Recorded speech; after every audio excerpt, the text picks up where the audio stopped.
You see Gaga doing press conferences now sometimes in things that almost recall burqas. You know, this Danish designer did it for her. You've got her in huge dresses that look like propellers. You've got her walking around for a while with a cup of tea, going to interviews.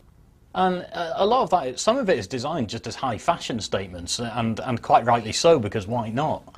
But some of it is clearly just to wind people up and to get people talking about, did you see her on telly? Yeah. You know, she played her song, who? I don't know, the girl with the cup. I mean, you know, everybody can relate to that, can't they, whether they hate it or not. This is an element, I think, of the way that people, in the early glam era, people like David Bowie and, you know, I suppose Lou Reed at the time as well, and Iggy and all of those, would play with people's expectations of what a pop star should be like, or what a rock star should be like, or what a man should be like. And these are powerful things, these are powerful images to set forth in the media, you know, and it kind of opens doors for you then to really explore a few more artistic boundaries as a result. So it's very clever. The artists that for me have been the most influential, I mean, like Madonna, David Bowie, I mean, of course I love them for their music, and not to sound vain or shallow, but I'm almost more appreciative of their work because of their visuals. She's drawing from people like, well, David Bowie is a huge influence on her. You know, the Beatles, Motley Crue, Iron Maiden, these kind of people that are not operating within the parameters that you'd expect a pop singer to be kind of draw an influence from. And that creates such interest in it and intrigue in what is really lying behind these beats and these songs.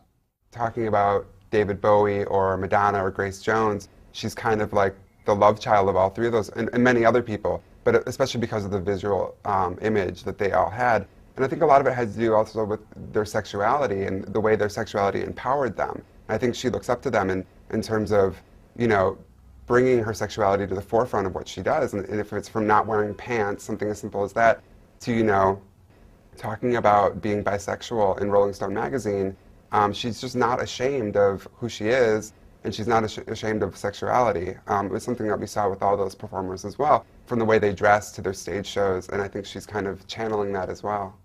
There's a point when you can tell that a pop star is going to be a successful pop star, and that's when the gay community, or a section of the gay community that loves pop, grabs hold of them and almost adopts them.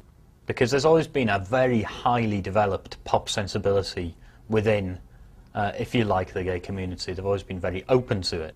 In certain ways. I think her explicit ties to gay communities is one of the things that makes her an unusual artist, an unusual sex symbol, and somebody who is a little bit different from the artists who've come in the past. So somebody like Madonna also had those explicit ties and really helped open the mainstream up to gay communities, to gay culture, and so on. But Madonna was also heavily criticized for aligning herself with certain subcultures and then running away from them and moving on to the next subculture. But Lady Gaga has had, you know, even for the short time that she's been out, she's had this real tie to gay communities, which I think is extraordinarily progressive and actually very countercultural.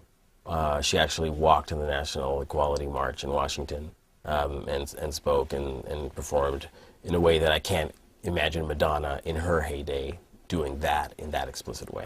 I have seen and witnessed so many things over the past 2 years, and I can say with such certainty that this is the single most important moment of my career.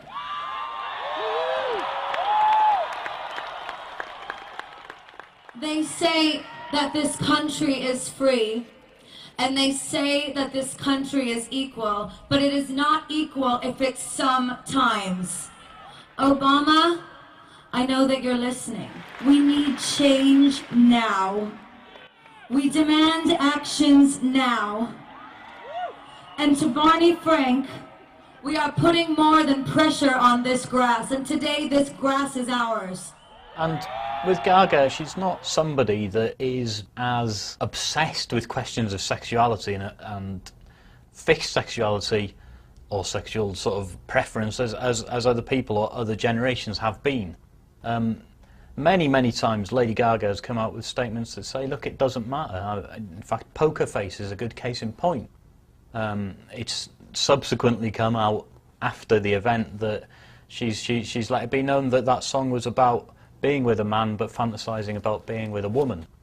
Now, whether that's, you know, something that's based on personal experience or not is almost irrelevant, because the subject matter is obviously something that is making a statement that says it doesn't matter now. I think sometimes people read your lyrics and they read stuff into your lyrics and then they create Thank stuff. goodness. Yeah, okay, because there's one of your songs, there's a line where you're saying you're bluffing with your muffin.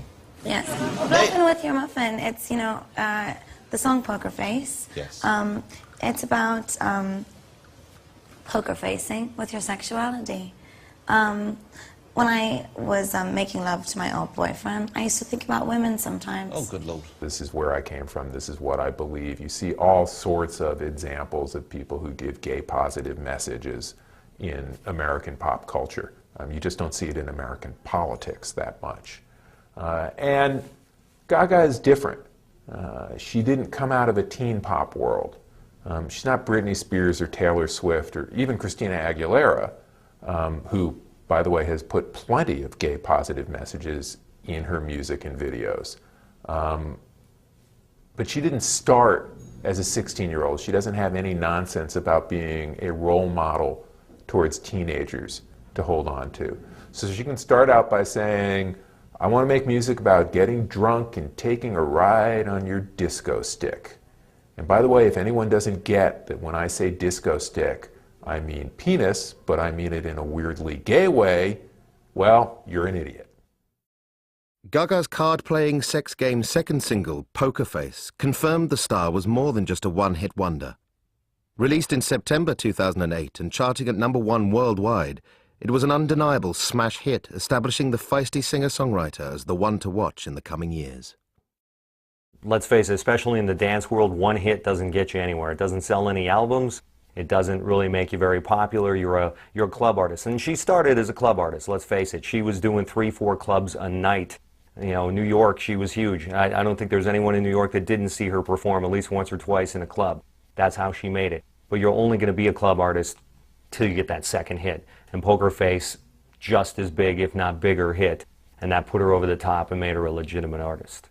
For her to be able to translate what she did in those raw videos and those raw shows into what she's doing now, I mean, just shows that. I mean, it's a lot like what Madonna did, you know? Madonna started out really raw and then got very polished. Her